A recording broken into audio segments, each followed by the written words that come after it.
মুসলিম শরীফে এসেছে, আমার নবী বলেন, যখন বান্দা গুনাহ করে, গুনাহ করার পরে ভয়ে আল্লাহর কাছে তওবা করতে থাকে, আল্লাহ মাফ করে দাও, আল্লাহ ফেরেশতাদেরকে ডাক দিয়ে জিজ্ঞেস করে, এই ফেরেশতা, আমার বান্দা কি আমার কাছে ক্ষমা চাচ্ছে? আমার কাছে ক্ষমা চাচ্ছে? ফেরেশতারা ডাকে, হ্যাঁ আল্লাহ আপনার কাছেই তো। সে গুনাহ করার পরও মানতেছে যে আমি একজন আছি তার রব। গুনাহ হয়ে গিয়েছে, তারপরেও তা আমার কাছে ক্ষমা চাচ্ছে, সে যে আমি তার রব আছি সেটা বিলিভ করে না দেখে।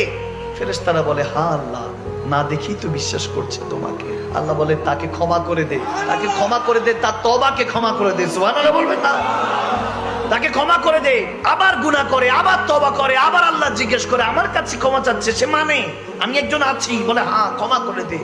হাত তাকে এমন অবস্থা, আমার নবী বলেন যে আল্লাহর কাছে যখন ফেরেশতারা এভাবে বলতে থাকে যে আল্লাহ হ্যাঁ বারবার গুনাহ করে, বারবার তওবা করে, আল্লাহ বলে এক কাজ কর, সে গুনাহ করতে থাকবে, তওবা করতে থাকবে, তার বিশ্বাস যেহেতু আছে আমি আছি, যা যতবার গুনাহ করবে, যতবার